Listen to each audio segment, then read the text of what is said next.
प्रत्याशी बना तो बहुत आराम से मजे में थे।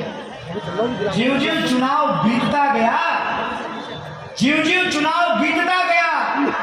त्यों त्यों इनके चेहरे की सिकन बढ़ती गई। अब तो बौखलाहट ऐसी है कि जगह जगह भाजपा समर्थित लोग खड़ा होकर के विरोध करने का नाटक करते हैं।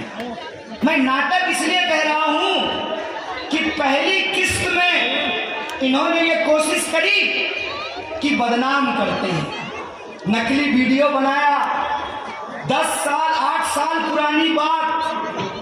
अरे मैं जेल से घूम के आ गया हूं भाई। केजरीवाल जी अभी जेल में गए हैं, इस मामले में मैं सीनियर हूं, उनसे पहले उस जेल से घूम के आ गया।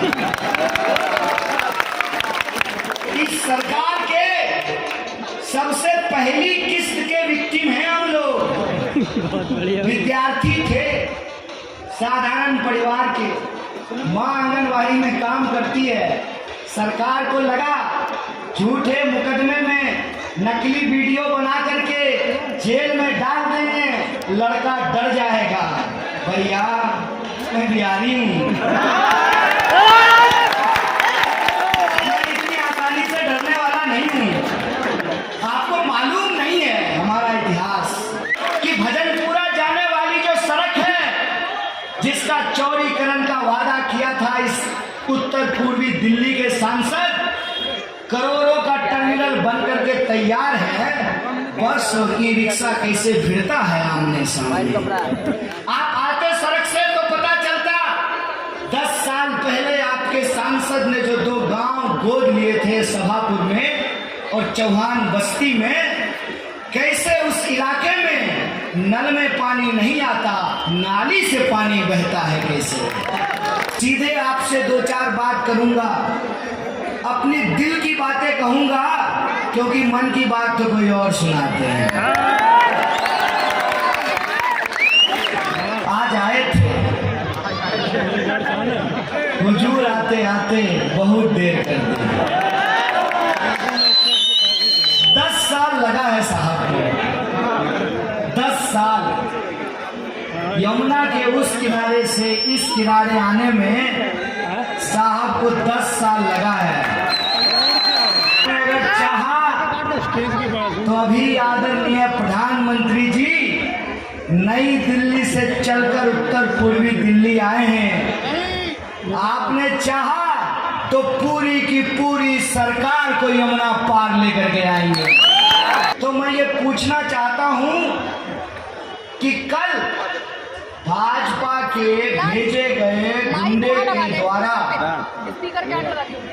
जो हमला कराया गया है, एक महिला पार्षद के ऊपर हमला कराया गया है, हमारे जैसे साधारण व्यक्ति के ऊपर जो हमला हुआ है, तो आपके परिवार में हम शामिल हैं कि नहीं है, जरा ये बताइए। हर घंटे जो 2 जवानों को हर घंटे मजबूरन आत्महत्या करनी पड़ती है, हर घंटे जो देश के जो किसानों को आत्महत्या करनी पड़ती है, वो किसान और जवान 140 करोड़ के परिवार में शामिल है कि नहीं है। बिना गुनाह के अपना हक मांगने की सजा के चलते झूठा वीडियो बनाकर, झूठा मुकदमा बनाकर पत्रकारों को, विद्यार्थियों को, लेखकों को, राजनीतिक कार्यकर्ताओं को, सामाजिक कार्यकर्ताओं को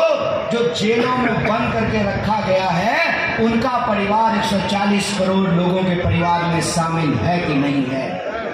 हम पूछना चाहते हैं कि पिछले 10 साल में कहाँ तो तय था चिरागा हर एक घर के लिए, कहाँ चिराग मयस्सर नहीं शहर के लिए। हम जानना चाहते हैं कि पिछले 10 साल में पढ़े लिखे 2 करोड़ नौजवानों की जो नौकरियां छीन ली गई, वो लोग 140 करोड़ के परिवार में शामिल हैं कि नहीं हैं। हम पूछना चाहते हैं कि जीएसटी की मार झेल रहे ये छोटे दुकानदार, छोटा मोटा बिजनेस करने वाले, धंधा करने वाले, रोजी रोजगार करने वाले वो लोग 140 करोड़ के परिवार में शामिल हैं कि नहीं है?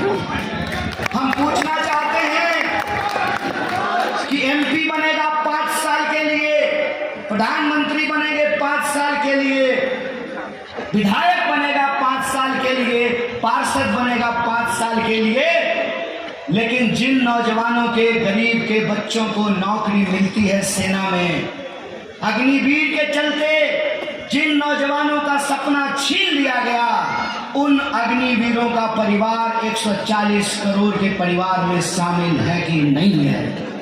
हम पूछना चाहते हैं कि इस देश के भीतर जो साधारण लोग हैं, उत्तर पूर्वी दिल्ली में रहने वाले जो 24 लाख वोटर हैं, जो लाखों नागरिक हैं, वो लोग 140 करोड़ के परिवार में शामिल हैं कि नहीं है? आप आते सड़क से तो पता चलता कि दूसरे इलाके में रेड का मतलब होता है रुकना। हमारे उत्तर पूर्वी दिल्ली में रेड का मतलब होता है जल्दी जल्दी निकल लो, नहीं तो जाम में फंस जाओगे। आजकल देश में बड़ी बड़ी बातें होती हैं। मैं छोटा इंसान हूँ, माँ आंगनबाड़ी की नौकरी करती है, हमारे पास हेलीकॉप्टर हवाई जहाज नहीं है, हवाई चप्पल है, इसलिए मैं छोटी छोटी बातें और मैं लोगों के जीवन से जुड़ी हुई बातें करता हूँ। 10 साल में ही सही एक बार आए, बताते तो सही जिस विकास का दावा किया गया वह विकास किन गलियों में छुप गया है, गली नंबर 12 में कि गली नंबर 9 में? यह बात मैं आपसे इसलिए कर रहा हूं कि मुझे बड़ी बड़ी बातें करना नहीं आता। एक शेर शायर ने लिखा था, मुझे आता नहीं ना मोहतरम को मोहतरम कहना, किसी को ज्यादा किसी को कम कहना। साधारण सिंपल सीधी बात करता हूं, क्योंकि राजनीति में मैं आया नहीं, लाया गया। मैं तो दिल्ली पढ़ने आया था साहब, और मैं घर छोड़ा था प्रधानमंत्री बनने के लिए नहीं, मैं तो आईएएस बनने के लिए घर छोड़ के आया। 2009 में दिल्ली आया और संयोग देखिए क्या गजब का संयोग है। इसको कहते हैं अंग्रेजी में नेचुरल जस्टिस। जिसको छोड़ करके साहब घर से निकले, उनका नाम यशोदा है और मेरा नाम कन्हैया है।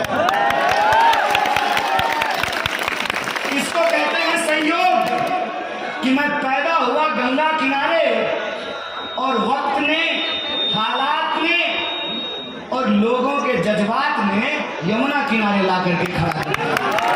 और ये चाहे जितनी भी ताकत लगा लें, मनोज तिवारी ने एक नमूना भेजा था,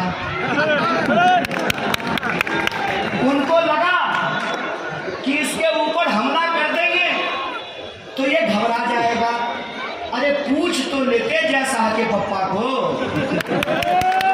तुम्हारा बॉस पिछले 8 साल से कोशिश कर रहा है, हमारी रगों में देशभक्ति का खून बहता है, इस बात को याद रखें। कुमार ने लिखा है कि कैसे कैसे मंजर सामने आने लगे हैं, कैसे कैसे मंजर सामने आने लगे हैं, गाते गाते लोग चिल्लाने लगे हैं, अब तो इस तालाब का पानी बदल दो यारो, ये कमल के फूल कुमलाने लगे।